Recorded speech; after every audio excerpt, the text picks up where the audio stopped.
श्री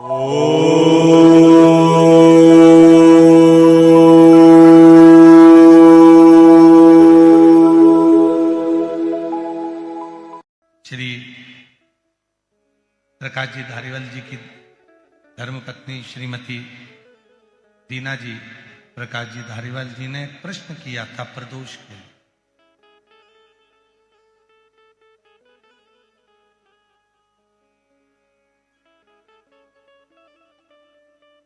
प्रथम प्रदोष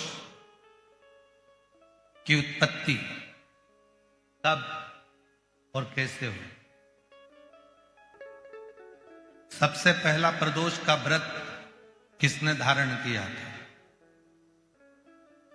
कहा जब देवता और असुरों ने मंथन किया और उस मंथन में जो हलाहल विष निकला, और वो विष कोई लेना नहीं चाहता था। ऐसा दुनिया में कोई नहीं है जो बुराई लेगा। अच्छा किया तो मैंने किया, बुरा करा तो इसने किया। जितना किया अच्छा मैंने करा और बुरा करा तो इसने करा। दुनिया में बहुत कम लोग होंगे जो बुराई खुद ले लेंगे। जब मंथन हुआ, विष निकला और वो विष हलाहल विष शिव जी के पास पहुंचा।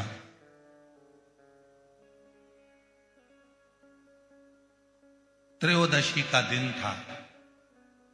बाबा भोलेनाथ जी से देवताओं ने प्रार्थना करी कि यह विष कोई पीने को तैयार नहीं है।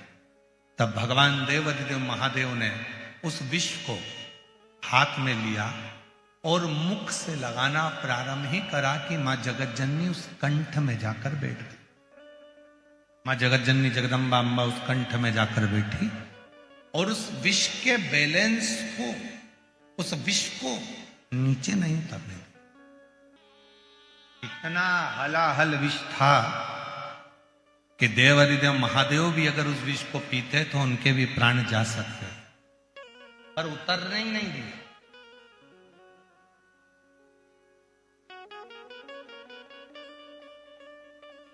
सारे दोषों को, उस विष के संपूर्ण दोषों को मां जगतजननी ने अपने हस्त कमल पर झेल लिया और पूरी रात्रि, पूरा समय मां जगतजननी शिव के नाम का स्मरण करती रही।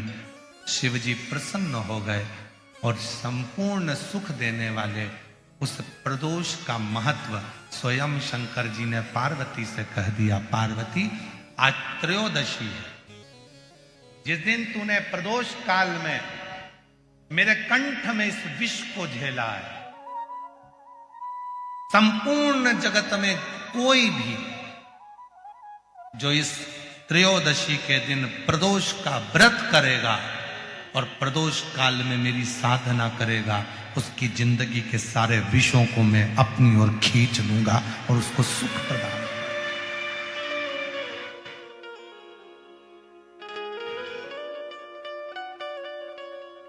संपूर्ण जगत का विष, कितना सुंदर कहा है। ये जो प्रसंग आप लोगों को मिल रहा है, ये प्रसंग हम इस कथा में लेने वाले नहीं थे, पर उन्होंने माता जी ने पहले दिन ही ऐसा प्रश्न खड़ा कर दिया, इसलिए इसको थोड़ा थोड़ा थोड़ा थोड़ा लिया जा रहा है। इसलिए इसको थोड़ा थोड़ा थोड़ा थोड़ा ले। कितना सुंदर वर्णन करा गया है शिव महापुराण में प्रदोष की महत्वता में। शिव महापुराण में प्रदोष की महत्वता कहते हुए स्वयं वेदव्यास जी वर्णन कर रहे हैं।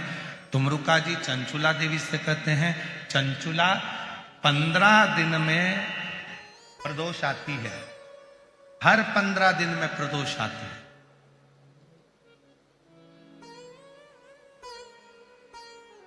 संसार का व्यक्ति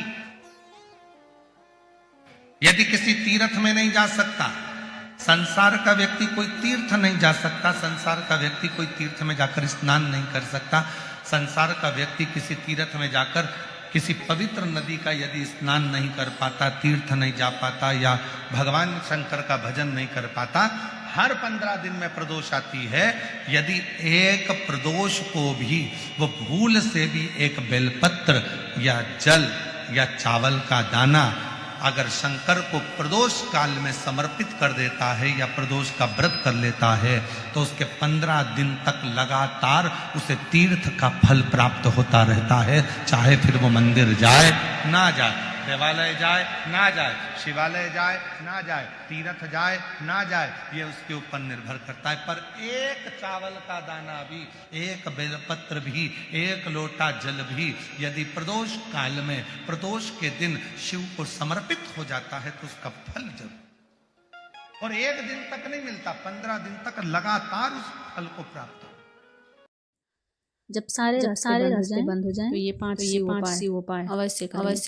शिव की कृपा से कर्ज रोग और चिंता अवश्य ही दूर होंगे।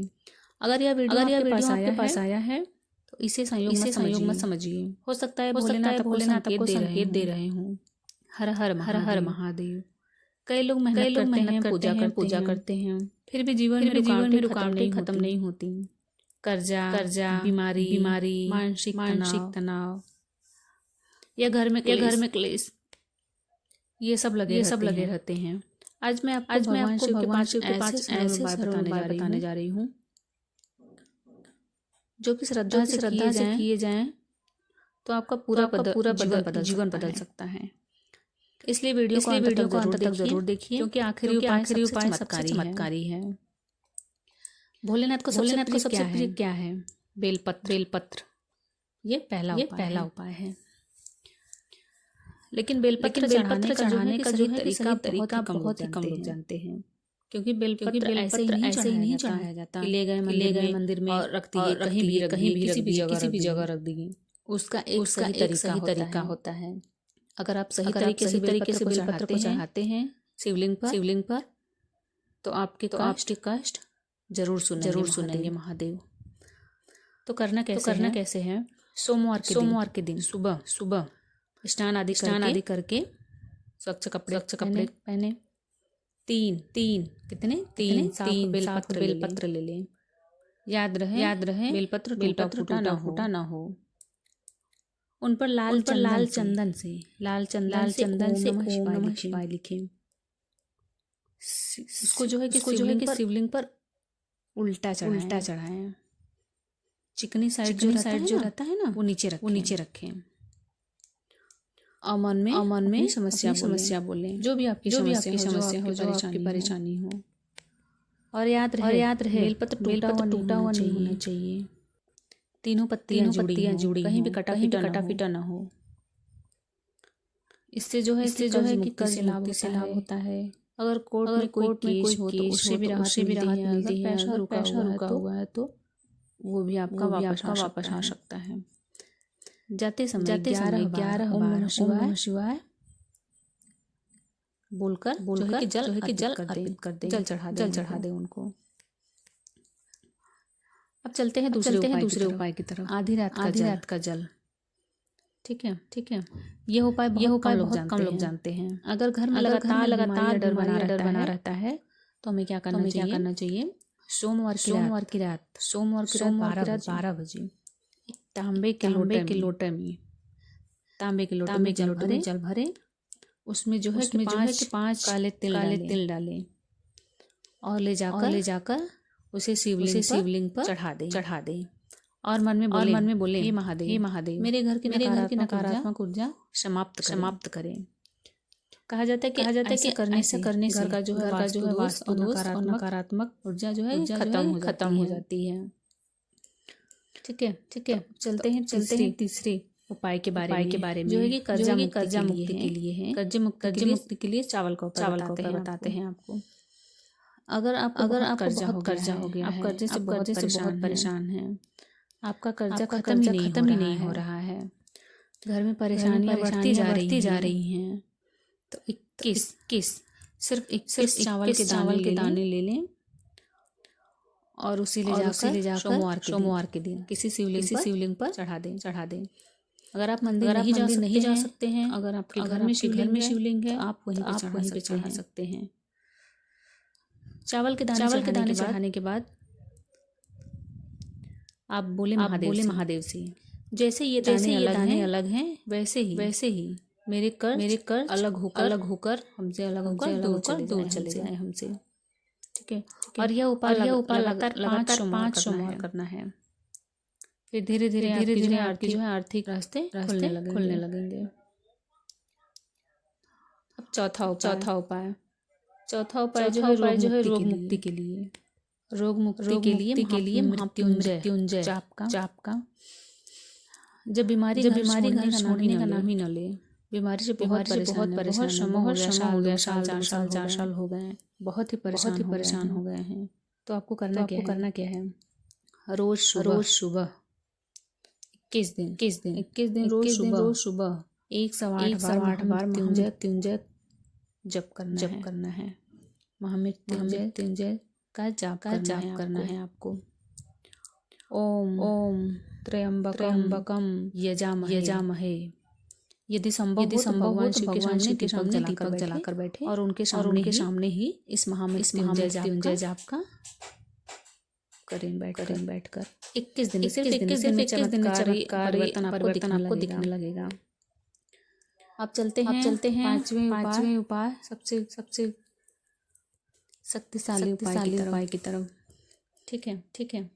अगर प्रयास कर लिए हैं फिर भी समस्या खत्म नहीं हो रही है तो एक काम करिए। किसी शनिवार या सोमवार को किसी नदी या बहते जल के पास जाएं। आपके आसपास कोई नदी हो उसके पास जाएं। एक बेलपत्र और एक सफेद पुष्प ले लें। उसे जल में प्रवाहित कर दें और प्रवाहित करते समय बोले अपने मन में बोले, हे भोलेनाथ, अब मैं सब आपके हवाले करती हूँ या करता हूँ। यह समर्पण आपको करता हूँ। अब आप ही मेरे रखवाले हैं।